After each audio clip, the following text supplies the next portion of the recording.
Hey everyone, welcome back to the Millennial Investing Podcast. As always, I'm your host, Robert Leonard, and with me today, I welcome back Brian Feroldi. Brian, welcome to the show. Robert, awesome to be back. Thanks so much for having me. Just a few weeks back, I had the pleasure of chatting with Nick Majuli about his new book, similar to what we're doing today. And I have to say, both of your book titles are very good and hit two very common topics. His is to just keep buying, and yours is, why does the stock market go up? These are two very common topics or questions that people have. And the subtitle for your book says, it teaches the reader everything they should have been taught about investing in school, but weren't. Why do you believe these money and investing topics aren't taught in school? Yeah, so let me just say that I'm a big fan of Nick. Him and I are friends, and I got an early copy of his book, and I just loved it too. So wonderful to see that you read it as well. To answer your question, like many people, I was taught absolutely nothing about money or investing in school, and I include in there when I went to college, and I graduated with a degree in business.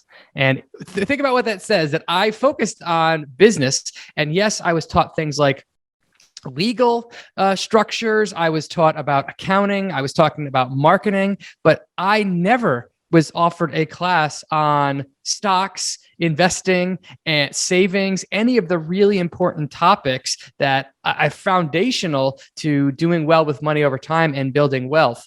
So if I wasn't taught those things as a business major, what chance do people have, even if they're like an engineering degree or physical therapy degree or whatever it is? And I don't have a good answer to why they're not taught in schools. I don't think it's anything nefarious going on. I don't think there's like some conspiracy to keep people from knowing these things. But when you look at the education system as it exists today, I think that a lot of the people that should be teaching these classes, the teachers themselves, aren't necessarily taught themselves about the key money principles, about savings and in investing. So how can they then teach their students if one, it's not a requirement, but they themselves are also lacking the information. So it's a real big problem that I think needs to change. And thankfully, we are seeing signs of it changing. I saw last week that Florida, the state of Florida, for example, recently put in a new requirement that you had to take a class on personal finance in order to graduate from high school.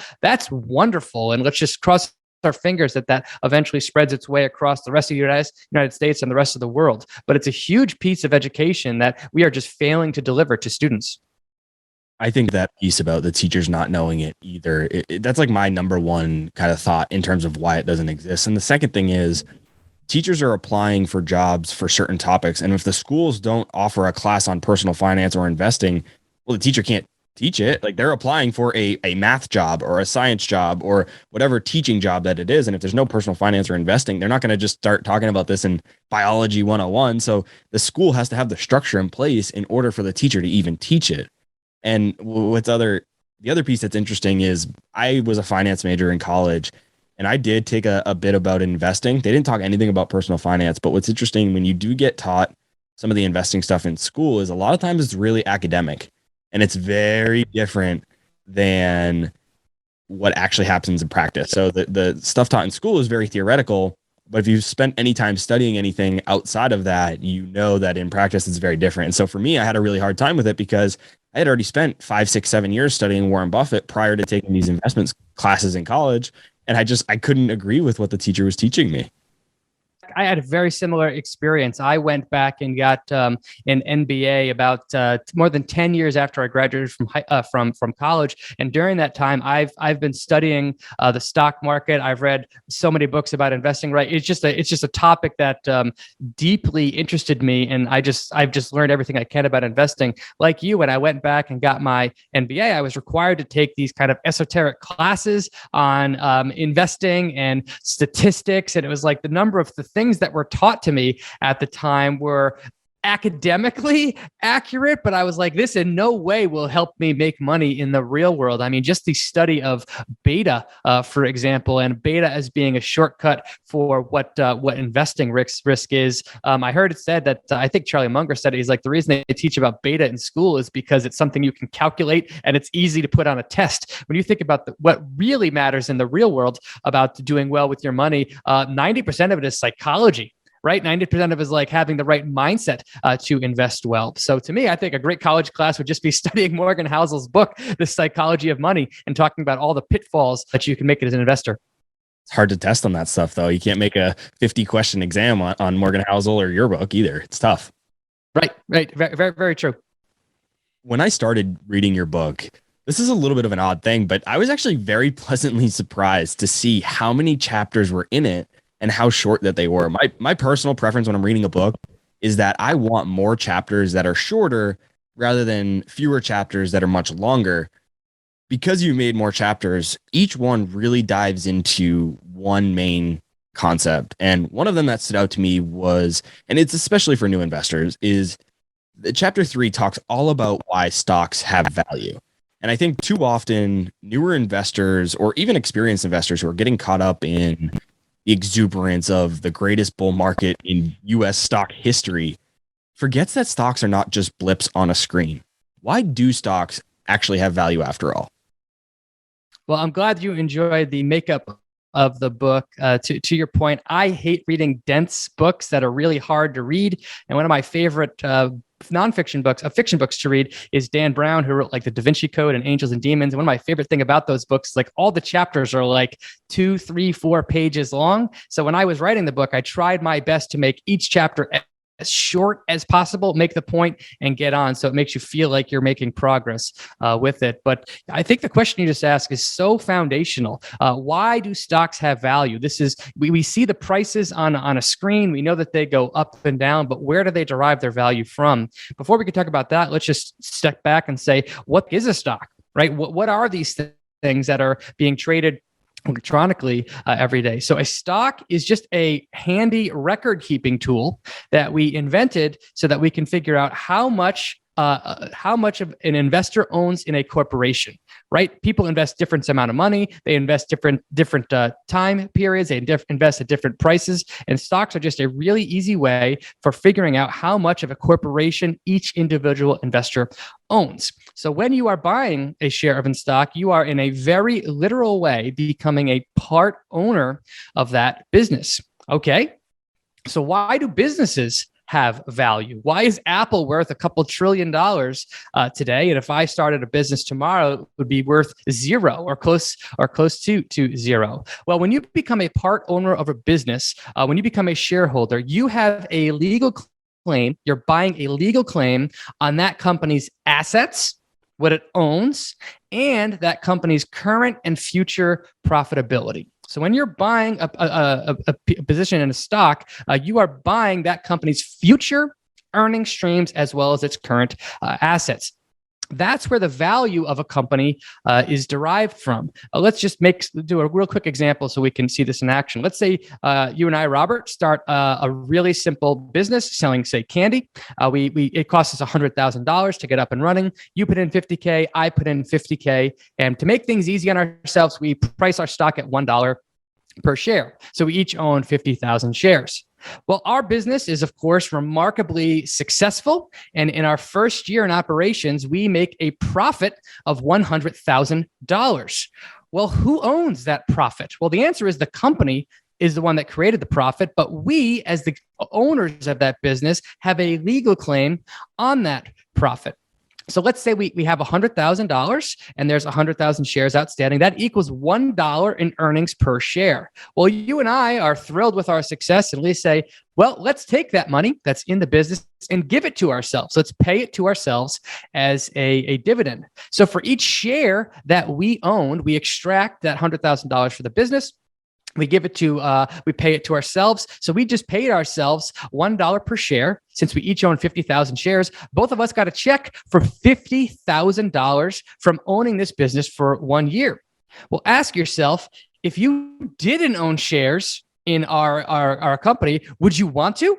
Would you want to own this thing that just paid us $1 per share in earnings? I hope the answer is yes, right? This thing is making us money. So that is why stocks have value. You're buying a company's current and future profit streams. And as if those profits appear and if those profits grow, that's where stocks derive their value from. Why do you think this is so often forgotten? I think it's so often forgotten. One, because we're never taught anything about that. But two, I think Jack Bogle said it best. He said the stock market is a giant distraction from the business of investing. Right? If you buy an iPhone, there's an app on there that comes by default called the Stocks app. Right? If you just open that, if you just click on that, what's the thing you see? Prices. You see stock prices, right? You see Apple, you see Google, you see Microsoft, you see the biggest companies in the world. You see a number, which is the current dollar price of that stock. And you also see it going up and down. Now, like if you're like me growing up, you were taught nothing about what that is, what it represents, why stock prices change all the time. So you just think of it as so many people equate investing in the stock market to gambling because they think you're supposed to buy low, you're supposed to sell high, and it's really just a matter of luck over the short term, whether you make money on a stock or lose money on a stock. So I think it's very natural for people to look at that, get that firsthand experience, and just think that investing is pure luck, because when you're just looking at stock prices, you're not at all paying attention to the underlying business. So that's something that requires further education on the investor's part to even understand. When you take all of these companies that you've mentioned that you can buy stock in and you put them into it together, they often create what's called an index. And three of the most popular ones are the S&P 500, Dow Jones Industrial Average, and the Nasdaq. And these terms or concepts are thrown around in the investing world a lot. If you turn on financial news, you'll see it pretty much anywhere. You go to any financial website, they're pretty much everywhere. But they're not really often explained in detail. I think it's just assumed that everybody knows what they are. But as we've already learned in the first 10, 12 minutes of this episode, that's not the case. So break down for us what each of these are and then how they differ from each other. Yeah, I can't tell you how many times in the first 25 years of my life I'd heard that term, Dow Jones Industrial Average. And it was said as if like everybody knows what that means and what that is. And while I didn't know what it was, I did know that it's good news when it goes up and it's bad news when it goes down. But I couldn't tell you anything beyond that. However, once you understand the history of the Dow Jones Industrial Average, how it came to be, same with the S&P 500 and the Nasdaq Composite, it just makes so much sense what these things are, why people pay attention to them, and why they exist. So rewind the clock to 1896. So 1896, just like today, back then, there were publicly traded companies. Most of them at the time were railroad companies, industrial companies, chemical companies, etc. Banks. These companies were publicly traded. And the Wall Street Journal at the time, every day would print out stock prices. And that was the primary way that information about stocks and stocks was disseminated to the general public. Well, a guy named Charles Dow was the editor at the Wall Street Journal at the time. And he was printing these tables of information, and he had a problem, right? He wanted to come up with a way that he could summarize for his readers what happened in the stock market that day, right? There was no way to do that because it was this big table of stocks. Some were up, some were down, and there was no way for him to communicate to his readers, here's what happened in the market. So he went to his business associate. His name was Edward Jones for advice. And what the two of them came up with was they added up the share price of the 12 largest industrial companies of the day, and then they divided the total that they got by 12. Now, what's it called when you add up a whole bunch of numbers and then divide by the numbers? That's called averaging. Right? That's a very simple term. So they named their invention the Dow Jones Industrial Average. And they started reporting this in 1896. Suddenly, they had a figure that changed day by day, and they could summarize easily for their readers what happened in the stock market broadly the day before. They were just looking at these 12 companies, and that gave them something that they could reference to communicate what happened to the stock market broadly. Now, over time, the Dow Jones Industrial Average caught on with investors, and a big change was made to it in 1928. It went from just averaging 12 stock prices to 30 stock prices. And over the last 100 years, some of the companies that are in there have merged or gone out of business or faded away into obscurity. And every few years, a committee gets together and picks new companies to replace older, fading away companies. So if you look at the Dow Jones Industrial Average today, it has companies like Apple and Disney and Home Depot in there. And we now have this price that's been reported for over 125 years. And it's become an easy way for investors to get a sense of what happened with the stock market. Now, we live in a capitalistic society. So in 1923, a competing company of the Dow called Standard Statistics, they made their own stock market index. Rather than using just 30 companies like the Dow, they decided to use 233 companies. Now, this company, Standard Statistics, later merged with another company called Poor's Publishing. And in 1957, they upgraded their index even further to have 500 companies. That's the origin of the Standard & Poor's, or S&P 500. And they stood out from the Dow in two important ways. First off, they have 500 components in there. The Dow only has 30. So there's an argument that by having 500 companies in there, you get a broader view of what's happening in the stock market than just looking at 30 companies.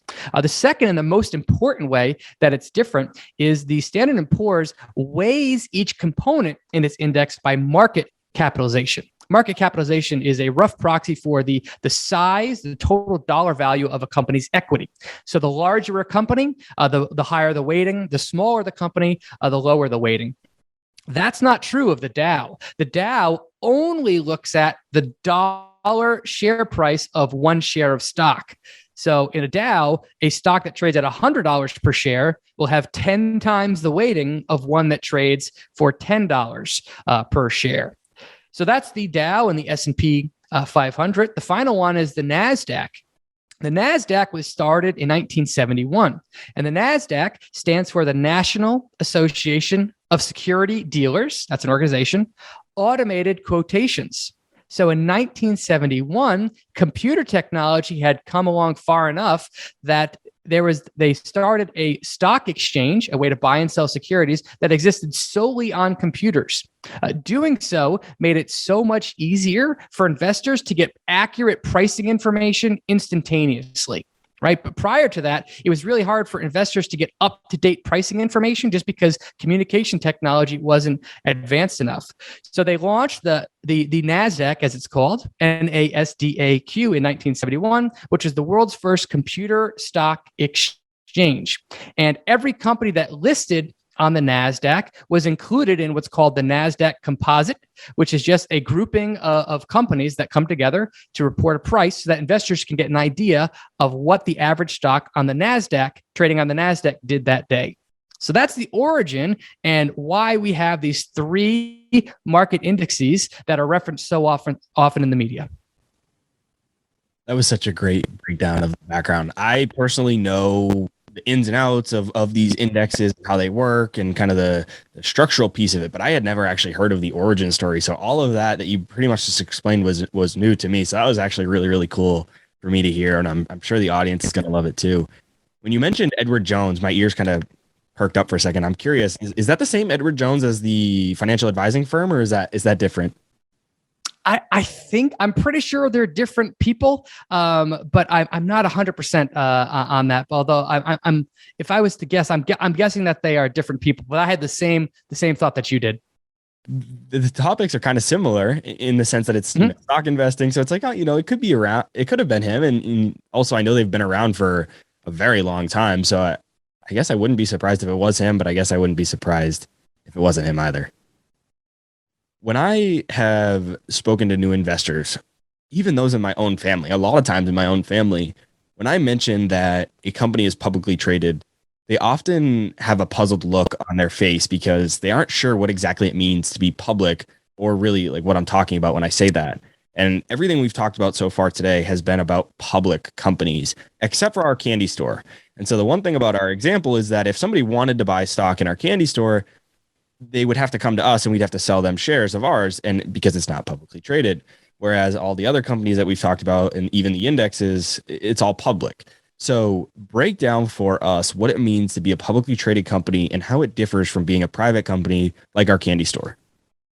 So all corporations, whether you're public or private, are owned by their shareholders. So there are, if you are a private company, you have shareholders, and that's those shares. To your point, if you want to invest in a private company, you have to know people at the company, like the management team or the board of directors, to make an investment. And oftentimes you can't do that. But when companies are started and they're looking for venture capital, for example, those venture capitalists are buying equity in those companies, and they're buying shares of those companies. So that was something that confused me. I thought that only publicly traded companies had stock, but nope. Every company, every corporation has stock, and it doesn't matter if it's public or private. But let's talk with, why does a company go from being a private company to being a public company? There's many reasons why companies will take their stock and list it on a public exchange so that the investors can buy and sell it, as we can with Apple, Google, Microsoft, and et cetera today. The number one reason why companies do that is because when companies come public, it's typically a capital raising event. So when a company is young and growing rapidly, it's very common for that company to need capital in order to continue to grow. Think back to the 90s, right? When Amazon.com, when Amazon was founded by Jeff Bezos, right? Amazon was growing like crazy, and they needed money to buy inventory, to build the website. They needed to hire engineers and accountants and lawyers and HR people. They needed buildings to put them in. They needed to build their warehouses across the globe. Right? They just needed a huge amount of capital in order to scale up the company. So one way that they raised that capital was Amazon created brand new shares of stock that didn't exist before, and it sold them to the public by listing its stock on a public exchange. Now, the most common way that companies come public is through an initial public offering or an IPO. So when this went through, investment bankers priced Amazon stock. They took that stock, they gave it to the investors in the company. The investors in that company gave Amazon, the company, hundreds of millions of dollars, and Amazon could then invest that money in order to grow. So that is the number one reasons that companies come public. It's a liquidity event. It's a capital raising event. Companies need need capital, and one way that they can get it is by coming public. So that's by far the number one reason why companies come public. Another reason why companies come public is it's a marketing event, right? Companies get a certain amount of cachet around them for being publicly traded. They're just in the public eye a heck of a lot more when they're publicly traded than when you're privately traded. A few years ago, a company called Palantir came public, and if you look at that company's financials, they weren't desperately in need of capital. They raised plenty in the private markets, but when they came public, they were looking to grow within the commercial sector. And I think one reason that they came public was to get their name out there with companies that could be their potential customers. So that's another reason why companies come public. A third reason companies come public is to give liquidity to their existing shareholders. So let's go back to our business, right? So we have these shares in our company, and our company is doing well. But let's say we wanted to liquidate. Let's say we wanted to sell our position in a company. How would we do that? right? We would have to go out, find somebody that would be interested in buying our stock, and then we'd have to do a one-off transaction with them. That would take a very long time to do. There's no guarantee that I would get a good price on it, etc. Well, the same problem exists for private companies today. If their employees or their management team want to sell their stock, it's often very hard for them to unload that stock to somebody else. By becoming a public company, there's a liquid market for your company's stock, and you can buy and sell that stock very, very easily. And this is especially true for venture capitalists. When a venture capitalist makes an investment in a company, they typically put their money in that company for a period of, say, 3 or 5 years. And at the end of that period, they want to realize the return on their investment. So if a company stays private, it's really hard for them to get their money out. But if they become public, it's very easy for them to do so. So that's why companies go from being privately held to publicly traded. There's several reasons, but by far the number one is because they want capital. A very interesting concept or idea that we haven't ever talked about on the show, and one that was honestly even confusing for me when I first started studying investing, is this idea of where the money goes when you invest. You log into Fidelity, you log into Vanguard, Schwab, Robinhood, whatever it is, and you say, okay, I want to buy Apple stock. Where does that money go? And I just assumed when I was, a beginner investor, I think a lot of beginner investors do, is that the money goes to the company. I mean, you just told me, right? When a company goes public, they get all the money, right? Well, it's a little bit different when you're actually buying stock nowadays, once they've been past the IPO period. So talk to us a little bit about, where do investors' money actually go when they buy a stock, and how does that process work?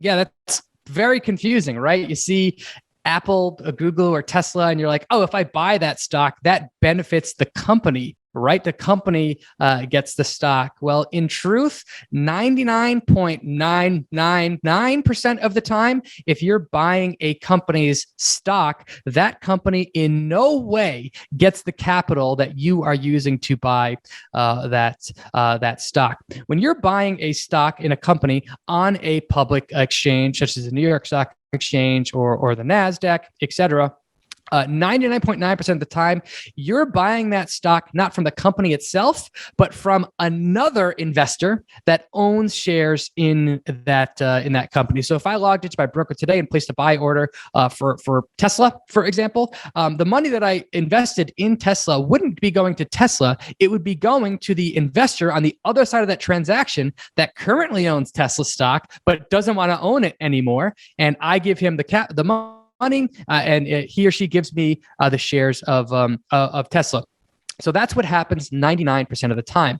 The only exceptions to that rule are when a company is creating brand new shares of stock and selling that on a public exchange. So if you're investing in a company at the IPO, and literally at the IPO, you're buying those initial shares as soon as they are created. In that case, you are giving your money to the company itself. The other time that you could be giving capital directly to the company is if the company does a secondary, what's called a secondary stock offering. So once a company is publicly traded, they see their stock price going up and down. They can do what's called a secondary offering. So they can create even more shares of stock in their company and sell that back onto the public markets. Doing so gives them another opportunity to raise capital from investors. But unless you are buying specifically at the IPO or specifically during a secondary offering, your capital is not going back to the company itself. It's going to another investor. So after I was confused about how that worked, I learned about it just like you explained. But then I said, why do companies care about their stock price then? I mean, they already got all their money, right? They IPO'd, they got their $100 million, and now the shares are at $10 a piece. They already have their 100 million. Why do they care if their stock goes from $10 to $5 or $2 or $1 or a penny stock? Like, why does it matter to the company what their share price is? And why do they focus so much on it? Well, if a company raises capital and never wants to raise capital from investors again, their share price it doesn't directly impact the company much at all. However, why is there a CEO of a company, right? That CEO, that management team job is to increase the value of that company over time. And one way that they can do so is by raising their revenue, enhancing their margins, growing their profits, etc., in an effort to make the business more valuable. And that in turn should lead to a higher stock price. Now, what happens if that doesn't happen? What happens if the management team is doing a bad job or market conditions are going in the wrong direction?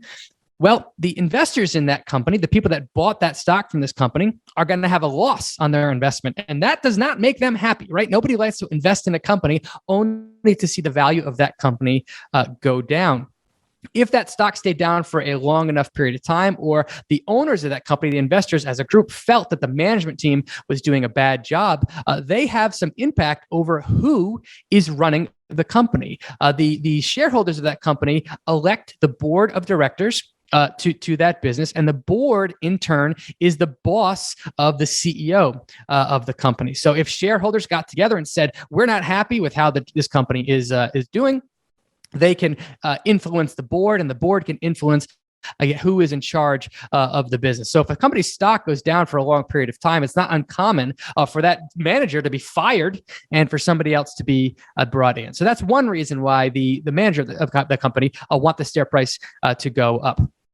The second reason they want the share price to go up is that share price that they have is a tool that they could use to enhance the business. So if a stock is very richly valued, that acts as a currency, the company's own currency, that it can use to raise capital from investors or to make acquisitions. So one way that a company can grow is by buying out a competitor or another type of business. And one way that they can do so is by selling shares in their own company to acquire that business. Well, if your stock is trading at a low number, at a very low valuation, that's a really bad time to want to go out and make an acquisition. It's a really bad time to raise capital. But if the stock is trading at a very high valuation or a very high price tag, it's a much more appealing time to use that capital to do so. And then the final reason why investors, the management team, want the stock price to go up is oftentimes the people that run that company and the employees are given equity. They're given shares in the business themselves. So they have their own capital on the line, right? And they are experiencing the ups and downs of the stock just like outside investors are. This is one big reason when I'm making an investment in a company, I want to make sure that the CEO and the management team that's owning that company owns a whole bunch of that stock too. I like it when they have 90% plus of their personal net worth tied up in the value of that company's stock. That does not guarantee success, of course, but it does guarantee that if they make poor decisions and that stock goes down, they're going to feel the pain of that stock going down, just like I am as an outside shareholder. Hey guys, I wanted to give a quick shout out to Trade Coffee for supporting the Investors Podcast Network. I've always had trouble finding fresh coffee at the grocery store because a lot of the time it has been sitting on the shelves for weeks and eventually goes stale. Trade Coffee sells the freshest roasted and ethically sourced beans from America's best local roasters. They deliver right to your doorstep with free shipping as often as you'd like. I got started with Trade by taking their simple quiz online. It was super easy as they asked me a few questions such as how I make my coffee, whether I'm a coffee expert or beginner, and if I add milk or cream to my coffee. The results matched me with the Nebula Dark Roast, and let me tell you guys, I cannot get enough of it. It was roasted right here in the US in Oakland, California, and it has a comforting and rich taste with added honey to help me satisfy my sweet tooth. Another reason I love Trade is because they support small businesses and ensure they're sourcing their beans from sustainable sources. Trade has delivered over 5 million bags of fresh coffee, and they have more than 750,000 positive reviews. If that isn't enough for you, Trade literally guarantees you'll love your first bag too, or they'll replace it for free. Right now, Trade is offering new subscribers a total of $30 off your first order plus free shipping when you go to drinktrade.com/TIP or click the link in the description below. That's more than 40 cups of coffee for free. Get started by taking their quiz at drinktrade.com/TIP and let Trade find you a coffee you'll love. That's drinktrade.com/TIP for $30 off your first order.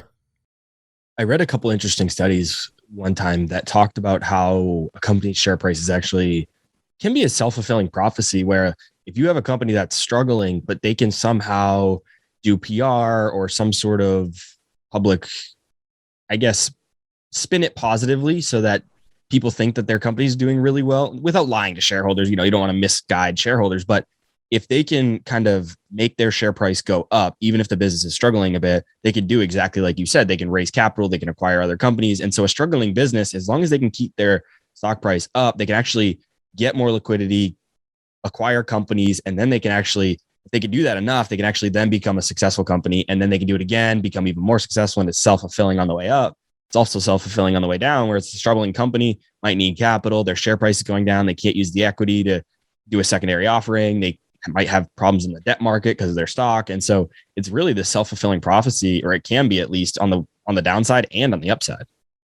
Oh, for sure. If you just look at what's happened with GameStop over the last 2 years, by the way, GameStop was a failing business in so many ways, and its share price was down meaningfully prior to it getting all over Reddit, and that was a big problem. That was a hindrance to GameStop, the company, because it's hard for them to attract a manager that wants. If they see the business that's failing, right? People are exiting the company, but more importantly, if they wanted to raise capital in order to, say, pay off their debt or fund some kind of new business unit, it would be prohibitively expensive for them to do so with their stock price so low. When GameStop stock went bananas and it was just skyrocketing, all of a sudden the company, it became much more appealing for the company to raise capital from investors at an extremely inflated price tag, and they could use that capital to eliminate their debt or make it reinvest in the business or acquire complementary businesses. So in a very real way, GameStop stock going up so much bought the management team at that company so many more options that they could use to kind of fix the underlying business. So in that way, the stock price going up hadn't saved GameStop, but it's really made that company's future much brighter than it would have been otherwise. There's talks that it helped Tesla a lot as well. And some people say that's really helped them be able to continue on as well. We've both kind of talked about how you can use your equity, your share price, your stock to raise more capital. You've even said in a secondary offering, you can sell shares that don't exist. I think people listening who are newer to the show or newer to investing that are hearing this for the first time, they're like, how can you just create, you told me shares are ownership in a business. A business only has so many shares. How can you just create new ones out of thin air? Like where does that come from? How does that happen? So talk to us a bit about how you could do a secondary offering with shares that don't exist and how that process works. Yeah, this is a unique trait that companies have. Let's go back to our business that we started together. So there's 100,000 shares, right? You own 50, I own 50. You have 50% of the business, and I have 50% of the business. Let's say that we wanted to raise capital, right? But we didn't want to put any more capital in ourselves. So let's say we wanted to raise $100,000 to further the venture of this business. So we find another investor. Our stock is trading at $1 per share, and we bring on this new investor. So we create 100,000 new shares of stock. We sell it to this new investor, and the company gets 100 grand. Well, prior to us doing this, there were 100,000 shares in total. You own 50, I owned 50. Now we just created 100,000 new shares of stock. So there's now 200,000 shares in total. You still own 50, I still own 50, and this new investor now owns 100,000. So what actually happened was your and my position in this company, we used to own half of it. Now we only own 25% of it. This new investor that came in, they own 100,000 shares of the 200,000 in total. So they own 50% of it. So that's the downside to creating new shares of stock. That's called dilution. Whenever a company wants to raise capital for its investors, it create these new shares of stock. The good thing about that is they can fill up their bank account almost at will if they want to. But every time they do that, their existing shareholders get diluted and they own less of the business than they did before, even though they didn't do really anything wrong. But that is something that companies that is something that companies can do. And it's one of the reasons I've been studying the markets for years, and I've seen some really bad businesses, right? Really bad businesses with like no revenue growth, negative returns. And they've just been publicly traded for 5, 10, 15, 20 years now. And you're like, how can this company still exist? It hasn't made a profit this whole time. And the answer is they keep raising money from shareholders again and again and again. And each time they do so, they're diluting their existing shareholders horribly, but it's allowing the company, which shouldn't exist, to continue to exist. So that is a trait that businesses have. It's not exclusive, but a lot of times you're going to see this with newer, not necessarily startups, but in smaller companies, earlier stage companies that are really trying to grow. They need that capital to grow. And so you're probably not going to see that with like Walmart or maybe even Amazon, these kind of more established businesses, but you're going to see that with these newer, higher growth, early stage companies. And it sounds like dilution is a really bad thing. You gave them $100 and you own a certain percentage of the business, and now you still have $100 worth, but you own significantly less of the business. Of course, that's not really a good trade. But the caveat here is ideally the whole goal here from the management team is not to dilute you or make you lose value or less ownership in the company. It's so that they can reinvest that money and make your shares more valuable. So even though you own less of it, the goal is that even though the less percentage, it is ideally on a net basis still more than you had previously. That's the goal in theory, at least. And then it doesn't only go in a dilution perspective. There's a lot of companies, I mentioned Amazon or Walmart, some of these later stage companies, they'll actually do the opposite of a share offering or basically dilute you. They'll do a buyback and they'll actually essentially give you more ownership in the company. Walk us through, Brian, about how the opposite of a secondary offering and a dilution works with buybacks. If you look at the stock market today, companies are often classified into like growth versus value, or small cap and mid cap and large cap. I actually don't think those classifications are all that helpful. And if I was to redesign things, I think stocks should be classified into 3 different categories. One category would be capital raising, right? They are going to be continuously going to investors because they're in growth mode and they need capital. I think once you're done raising capital, you go into the second category, which is self-funding. So you're producing profits, you're producing free cash flow, you have enough in your bank account that you don't need to dilute investors anymore. And then the third phase of that, I think, is called the capital return phase. Basically, you're past your hypergrowth phase. You're in a mature industry. You're making so much in profits that you don't know what to do with it.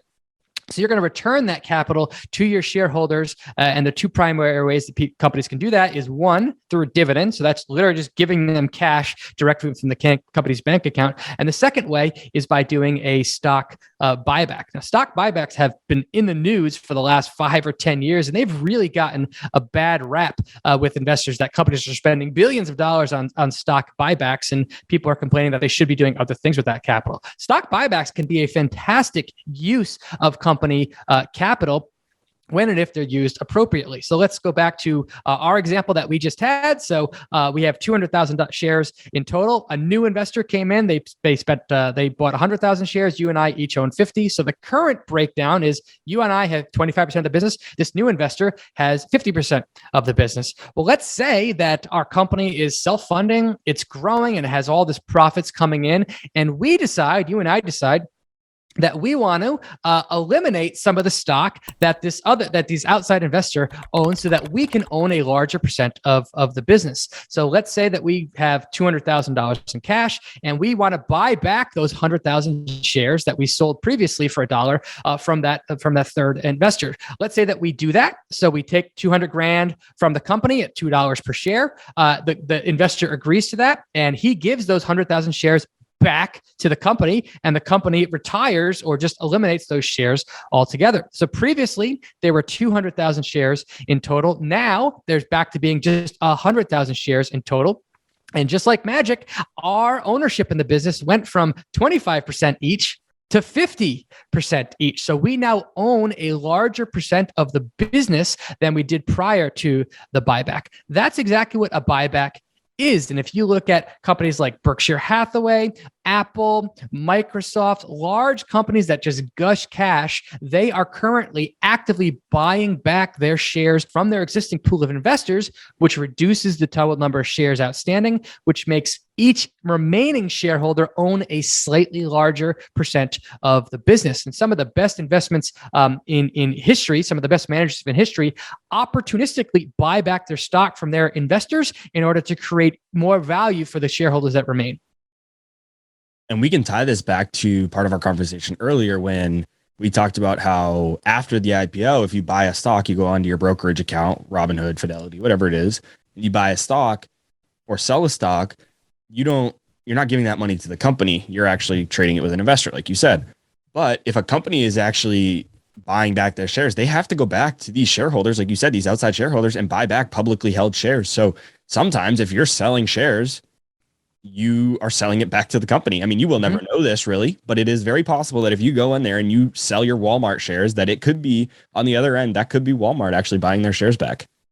That is possible. Once a company stock is publicly listed, you, the investor, don't really know who is on the other end of your transaction, and you shouldn't really care all that much. All you care about is that you get the price that you want, right? And the transaction goes through. So all that's handled by the broker itself, but you are 100% right. You could be selling your shares, if you're doing so, back to the company itself. Now, one of the most important things about buying stocks is the value. You don't want to overpay. I think people know that they don't want to overpay. You want to get a good deal. And there's so many different opinions and strategies for valuing a stock. We're going to talk about how you do it. But I think if I were to ask 100 people, I could get at least 100 answers. I think some people would provide more than one. So you could have 150 answers if you talk to 100 different people about how to value a stock. So first, explain to us why it's important to value a stock in the first place, and then explain to us how you do it and what your process is. Yeah, valuation is something that deserves not only one podcast itself, probably 1,000 podcasts itself, because it's an extremely complex process and there's so much nuance to really valuing a business. But at its core, the best teacher that I've seen of how to figure out a business is value a business is Shark Tank, right? If you ever watch Shark Tank, you know that the company goes in and we're selling blank, we're trying to raise blank capital and we're going to give you 10% of the business. A business comes in and says, we want to sell $50,000 and we'll give you 10% of the business. And then the investors say, well, we'll give you 50,000, but we want 20% of the business, right? That's valuation. It's the art of figuring out how much a company is worth, how much a company is currently valued based on its financial numbers that exist today and its future projections. Now, why is that important? Well, let's take things to the extreme, right? Extremes really help. So we just went to an outside investor and we sold our stock at $1 per share. All right, well, let's think about it from that investor's perspective. They paid $1 per share to buy our company, and they earned, if our business continues to be successful, $1 in earnings in their first year. That's a 100% return on their investment. Is a 100% return in a year an attractive return? I think so. Like, that's extremely good. So we could really make the argument that our company valued at $1 per share is way too cheap, just way too cheap. So let's go to the other extreme. Let's say that we want to sell our stock at $1,000 per share. Right? $1,000 per share. That's where we think we are valued at. And this other investor agrees, right? So they buy stock in our company at $1,000 per share. Well, again, we just earned $1 per share in earnings for the year. So if you take that $1 per share, divide by the $1,000 per share price, that gives them a return on their capital of 0.1% in that first year. Now, why would they invest in our company and get a 0.1% return when they could go open a CD at a bank and get a 0.5% return, or buy the 10-year treasury yield and get a 2.5% return? So $1,000 per share is way too high, and $1 per share is way too low. So what's a fair price to play? $20 per share? right? At $20 per share, the investor would be buying, and they would be getting a 5% earnings yield on their investment. Well, that might be a fair price, and maybe some other investor says, well, I'll pay $25 per share. In that case, they're getting a 4% yield on their investment. Or maybe the whole market goes down and everyone's in a bad mood, and an investor says, I'm only going to invest in this company at $10 per share. I demand a 10% return on my investment. Broadly speaking, that's what valuation is. When you're making an investment in business, you're buying that company, you're buying into that company's future profit stream. And the higher a valuation you pay, the lower the yield you're accepting today, and you're assuming that the growth is going to be there to make up for it. And conversely, the lower valuation you pay today, the less optimistic you are about that company's future, and the higher yield you're paying today. So when it comes to valuation, it's just a give and a take between how enthusiastic investors are about investing in a company and how pessimistic they are at any given time. But as we said before, valuation is an extremely complex topic that you can just books have been filled on. It's very common for investors to want to get stock ideas from other people, whether they're super investors or even yourself, Brian. But I think that could be a good strategy to get ideas. But what's really difficult about it is the valuation piece, because you have one rate of return that you require. Brian, maybe you're happy with a 5% return. Maybe I need 10%. And so we can't buy, even if we both say Apple is the best company, we both want to invest in it. If you need a 5% return, I need a 10% return, we're going to have to buy at different prices. So the required return is not, there's no right or wrong, really. It's really whatever you think, and whatever your required rate of return is going to impact what you can pay for the stock, as Brian just outlined. So that's an additional layer of investing that you can't just copy other people. Yeah, completely. I love getting investing ideas from other people, especially investors that I respect. But you can't ever just look at what another investor is doing and copy them, because you don't know how much of their portfolio they're putting into that idea. You don't know what their time frame for holding that idea is. You don't know their reasons for buying that stock, but it's really the time frame. I think that's a big one. I might like Apple stock today for the next 10 years, but if you're thinking, if somebody else is buying Apple stock for the next 10 minutes, well, we're going to be doing what seems like the same thing, but because our holding periods are different, we're just going to have wildly different expectations about the company. So yeah, this is why valuation is so tricky, because all market participants are looking at the price and investing in the company the same way, but how long your holding period is and what your required rate of return is and your assumptions about that what the company is going to do in the future vary hugely from person to first person. And this is why the numbers move up and down all the time, and why stock prices continuously move, because all of those assumptions that each individual investors are making are different. If you look at a stock on a short-term basis, like you just said, you'll see it going up and down, up and down, up and down very frequently. But if you zoom out a little bit and you look at it over 5 or 10 years, you don't really see a lot of ups and downs. You do see a crash here and there, but generally speaking, a lot of times it's pretty consistently going up and to the right. Why does the stock market, at least in the US, trend up? And why is it always recovered from crashes? Again, let's get back to what is a stock. I think it's always helpful to start with what is a stock. When you're buying a stock, you're becoming a part owner in that business. And broadly speaking, while valuation on a moment-to-moment basis changes drastically, if a company earns $1 in earnings per share, and then 10 years later, that company is grown and is now earning $10 in earnings per share, you can be very confident that the company will be trading at a higher valuation and a higher number 10 years from now than it is today, all other factors held equally. So companies are valued on a multiple of their profits. And as those profits grow, the value of the company, at least in theory, should also grow in lockstep. So when you look back and look at the long-term charts of the S&P 500 or the Dow Jones Industrial Average, or the Nasdaq, the fundamental reasons why those indexes are higher today than they were 10, 20, 30, 40 years ago is that the individual businesses that comprise that index are far more profitable today in dollar terms than they were 10, 20, and 30 years ago. So that is the fundamental thing that drives the stock market higher over time. And when you're talking about at a macro level, what is it that makes the profits of American companies or the companies in the index higher over time? Well, there's several factors that drive profits up over time.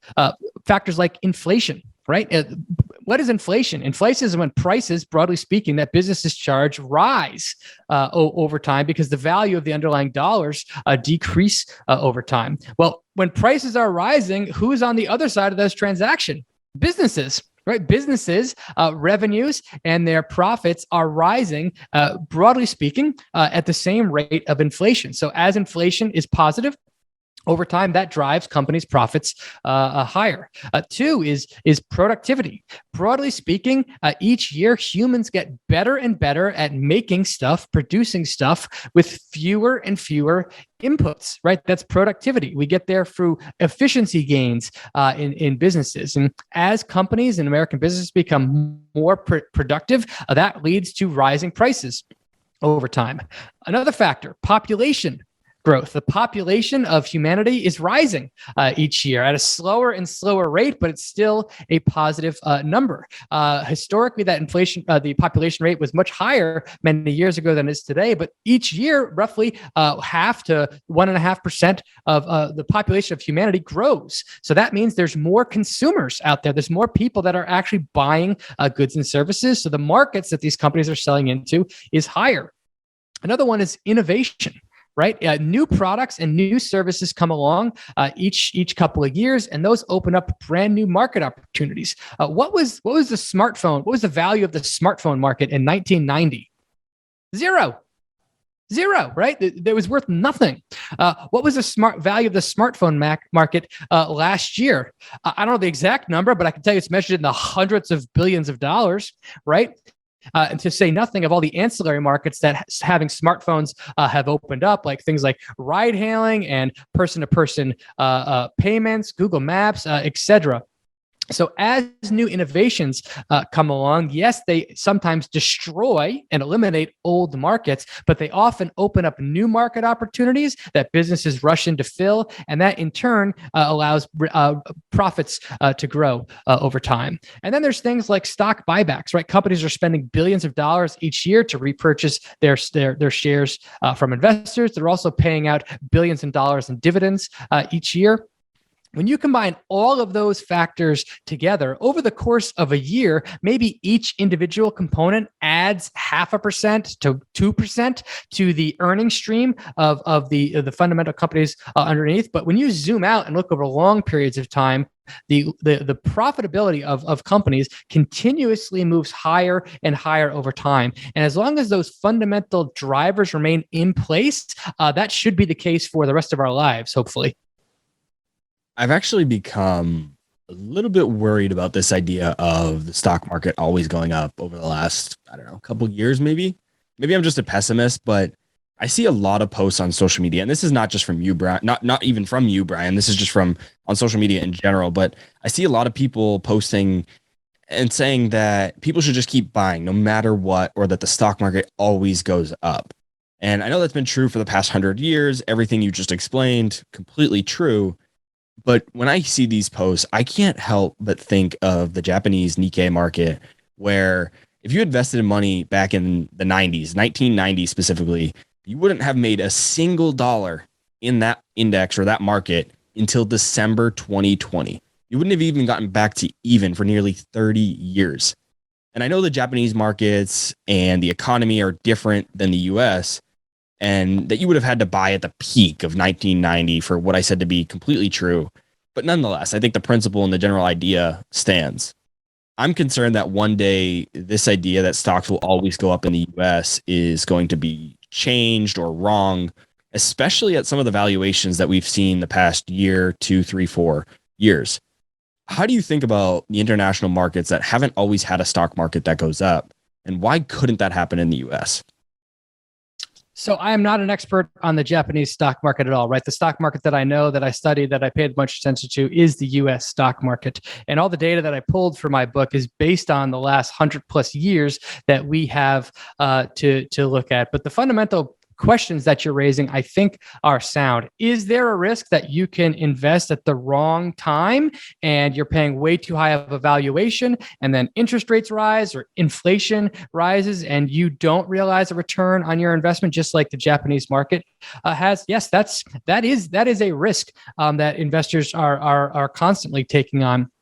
One way that you can mitigate that risk is I would never invest everything in the stock market once at one time and then just assume that that's going to be my only investment ever.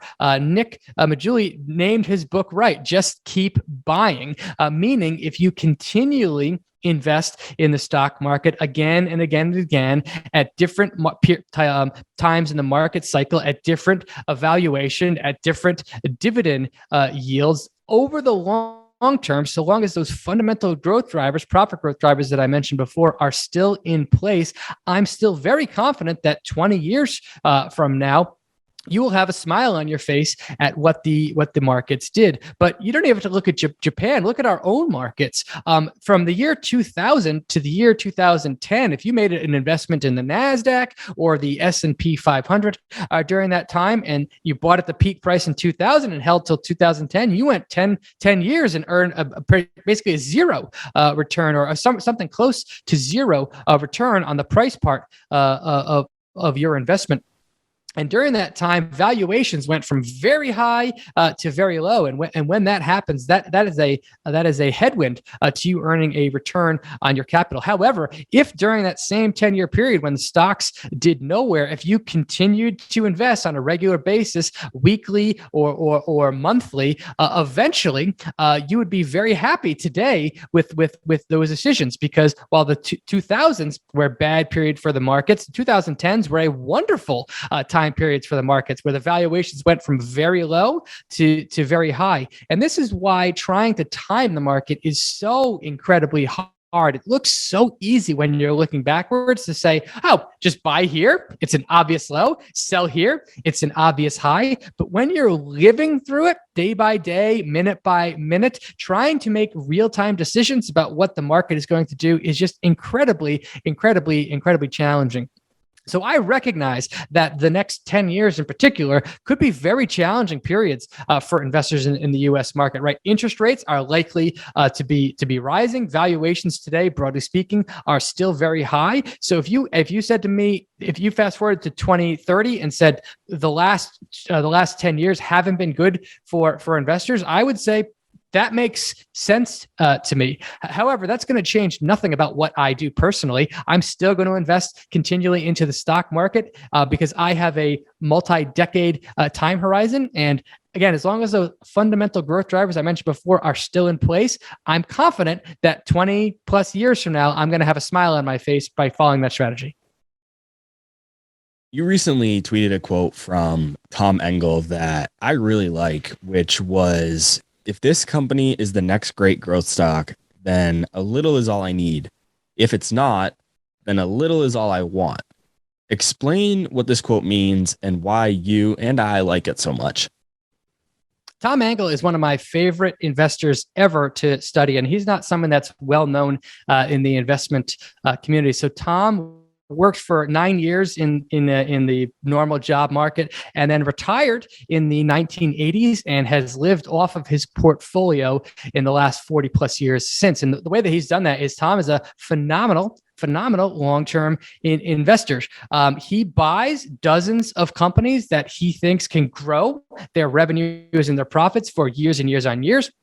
He studies those companies intensely, and then his portfolio has averaged like a 15%-ish plus return over the last 40 years. And if you do that for any period of time that's measured in decades, you're going to have much more money at the end of that period than you would at the start. But I love this quote from Tom, and it just so brilliantly explains why diversification is so important.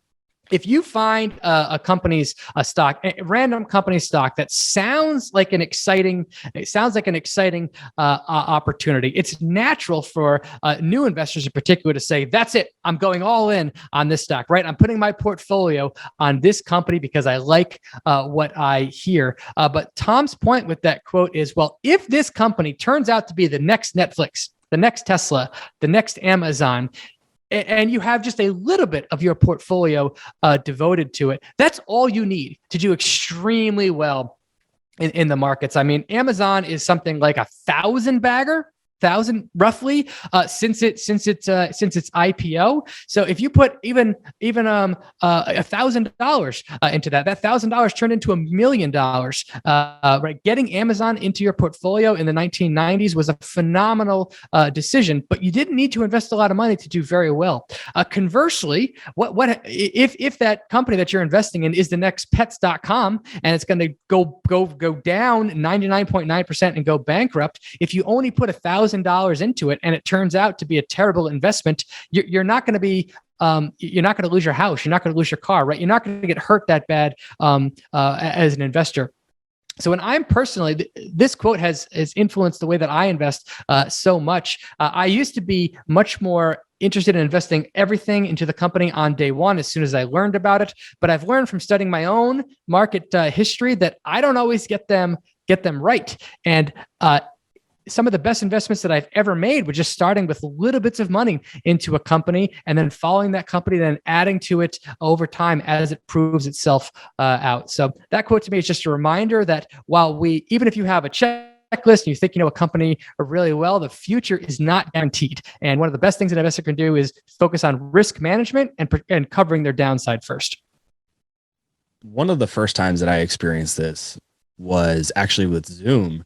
And so I had bought Zoom in late 2019. So I'd say anywhere from 3 to 6 months prior to the pandemic starting. And I had a small thesis about it. We were using it for the podcast. It was a pretty good software. This was almost 2-3 years ago now. So there wasn't a lot of competitors like there are today. So it was a different landscape. And I just said, you know what? They look like the market leader. And I had this little bit of thesis. I didn't put a lot of money into it. I just put a little bit. But because of the pandemic, it went up so significantly. That was like my really first time that I've seen such a small position, because I really didn't put much money into it, grow to a pretty substantial position.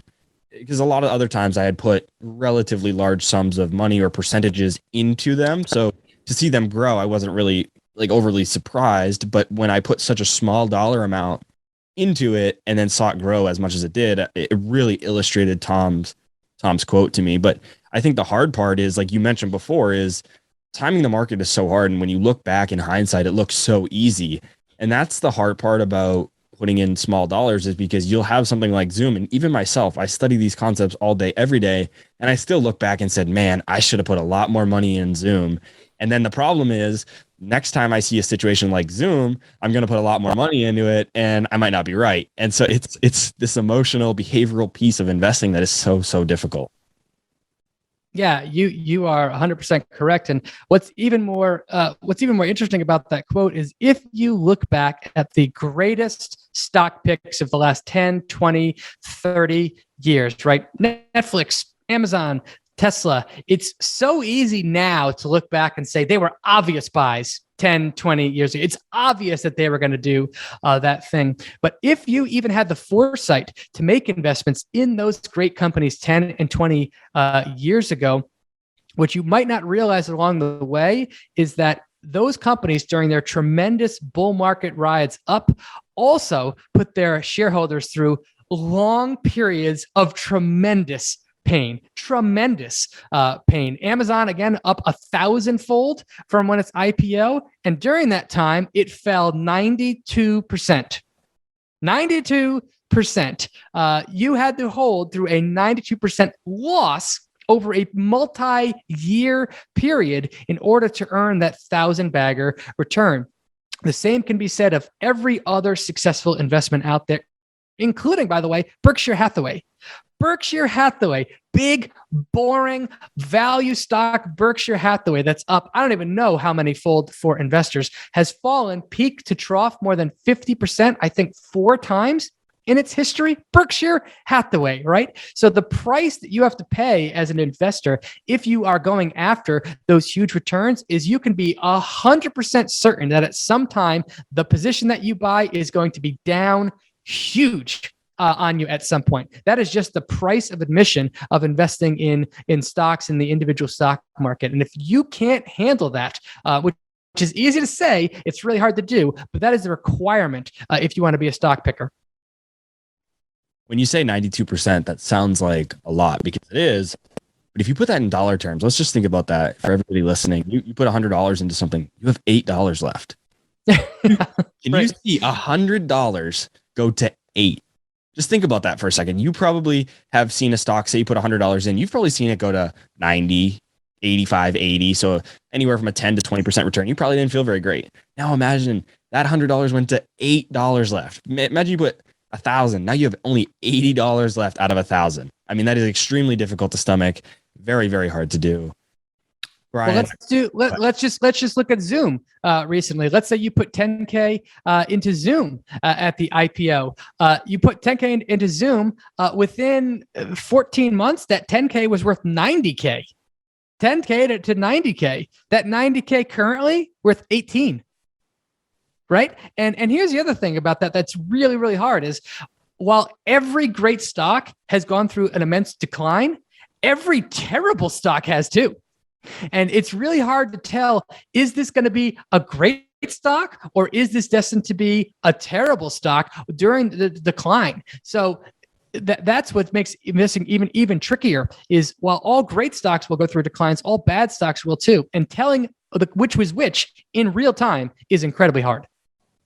I've said it on the show time and time again, but investing is one of those very interesting fields where people wake up one day and they feel like they can pick stocks like people who have been studying it their whole lives. And I'm not saying you shouldn't do it. It just fascinates me that people will, study decades to become a doctor or a lawyer or things like that, and then wake up one day and think they can become, an individual investor overnight. And it's hard. Everything we've talked about today, I hope we've illustrated how important it is, but also difficult. It's not easy. And there are simpler ways you can get into passive investing through ETFs and index funds, but it just really interests me is how difficult it is and how people still think that they could just wake up one day and do it. But Brian, there's so many other things that I'd love to chat with you about. We could talk for hours, and you're always one of my personal favorite guests. We'll certainly have you back on the show soon.